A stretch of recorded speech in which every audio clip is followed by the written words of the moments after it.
गिनती की पुस्तक अध्याय 32। गिनती की पुस्तक अध्याय 32। 2.5 गोत्र के इस्राएलियों को यरदन के इसी पार का भाग मिलने का वर्णन। रूबेनियों और गादियों के पास बहुत जानवर थे।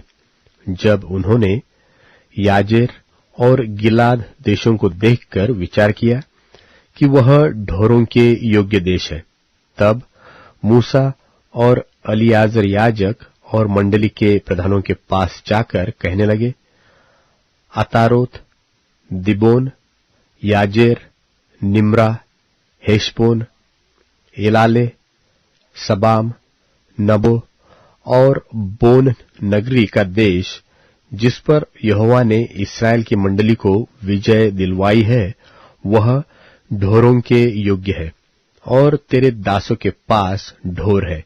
फिर उन्होंने कहा, यदि तेरा अनुग्रह तेरे दासों पर हो तो यह देश तेरे दासों को मिले कि उनकी निज भूमि हो, हमें यरदन पार न ले चल। मूसा ने गादियों और रूबेनियों से कहा, जब तुम्हारे भाई युद्ध करने को जाएंगे तब क्या तुम यहां बैठे रहोगे? और इस्राएलियों से भी उस पार के देश जाने के विषय जो यहोवा ने उन्हें दिया है तुम क्यों अस्वीकार करते हो?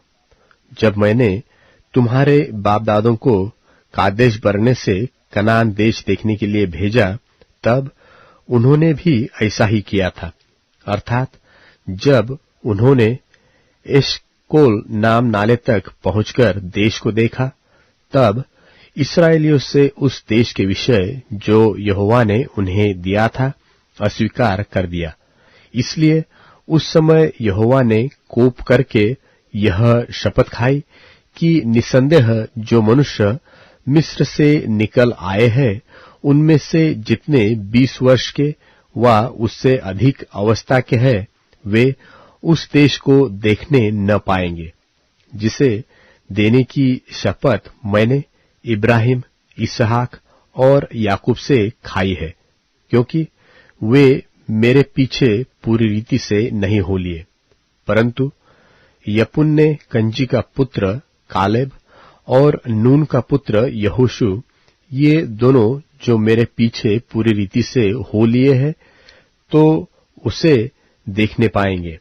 सो यहोवा का कोप इस्राएलियों पर भड़का, और जब तक उस पीढ़ी के सब लोगों का अंत न हुआ जिन्होंने यहोवा के प्रति बुरा किया था, तब तक अर्थात 40 वर्ष तक वह उन्हें जंगल में मारे मारे फिराता रहा। और सुनो, तुम लोग उन पापियों के बच्चे होकर इसीलिए अपने बाप दादों के स्थान पर प्रकट हुए हो कि इस्राएल के विरुद्ध यहोवा से भड़के हुए कोप को और भी भड़काओ। यदि तुम उसके पीछे चलने से फिर जाओ तो वह फिर हम सबों को जंगल में छोड़ देगा। इस प्रकार तुम इन सारे लोगों का नाश कराओगे। तब उन्होंने मूसा के और निकट आकर कहा, हम अपने ढोरों के लिए यही भेड़शाले बनाएंगे और अपने बाल बच्चों के लिए यही नगर बसाएंगे। परंतु आप इस्राएलियों के आगे आगे हथियारबंद तब तक चलेंगे जब तक उनको उनके स्थान में न पहुंचा दे। परंतु हमारे बाल बच्चे इस देश के निवासियों के डर से गढ़वाले नगरों में रहेंगे। परंतु जब तक इस्राएली अपने अपने भाग के अधिकारी न हो, तब तक हम अपने घरों को न लौटेंगे। हम उनके साथ यरदन पार व कहीं आगे अपना भाग न लेंगे, क्योंकि हमारा भाग यरदन के इसी पार पूरब की ओर मिला है। तब मूसा ने उनसे कहा, यदि तुम ऐसा करो, अर्थात यदि तुम यहोवा के आगे आगे युद्ध करने को हथियार बांधो और हर एक हथियारबंद यरदन के पार तब तक चले जब तक यहोवा अपने आगे से अपने शत्रुओं को न निकाले और देश यहोवा के वश में न आए, तो उसके पीछे तुम यहां लौटोगे और यहोवा के और इस्राएल के विषय निर्दोष ठहरोगे और यह देश यहोवा के प्रति तुम्हारी निज भूमि ठहरेगा। और यदि तुम ऐसा न करो तो यहोवा के विरुद्ध पापी ठहरोगे, और जान रखो कि तुमको तुम्हारा पाप लगेगा। तुम अपने बाल बच्चों के लिए नगर बसाओ और अपनी भेड़ बकरियों के लिए भेड़शाले बनाओ, और जो तुम्हारे मुंह से निकलता है वही करो। तब गादियों और रूबेनियों ने मूसा से कहा, अपने प्रभु की आज्ञा के अनुसार तेरे दास करेंगे।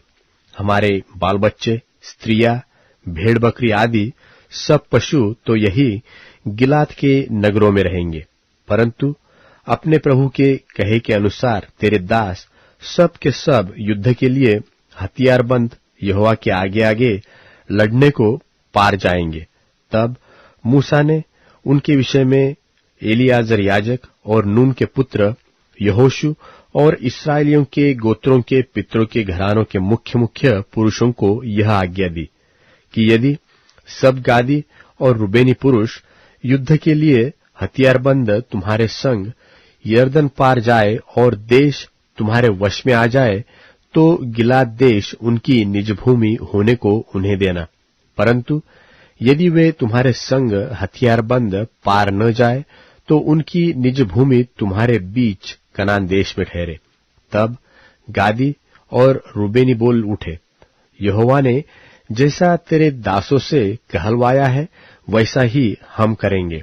हम हथियारबंद यहोवा के आगे आगे उस पार कनान देश में जाएंगे, परंतु हमारी निज भूमि यरदन के इसी पार रहे। तब मूसा ने गादियों और रूबेनियों को और यूसुफ के पुत्र मनश्शे के आधे गोत्रियों को एमोरियों के राजा सिहोन और बाशान के राजा ओग दोनों के राज्यों का देश, नगरों और उसके आसपास की भूमि समेत दे दिया। तब गादियों ने दिबोन, अतारोत, अरोएर, अत्रोत, शोपान, याजेर, योगबहा, बेतनिम्रा और बेथारान नाम नगरों को दृढ़ किया और उनमें भेड़ बकरियों के लिए भेड़शाले बनाए। और रूबेनियों ने हेशबोन, एलाले और किर्यातैम को फिर नबो और बालमोन के नाम बदलकर उनको और सिब्मा को दृढ़ किया, और उन्होंने अपने दृढ़ किए हुए नगरों के और नाम रखे। और मनश्शे के पुत्र माकीर के वंशवालों ने गिलाद देश में जाकर उसे ले लिया और जो एमोरी उसमें रहते थे उनको निकाल दिया। तब मूसा ने मनश्शे के पुत्र माकीर के वंश को गिलाद दे दिया और वे उसमें रहने लगे।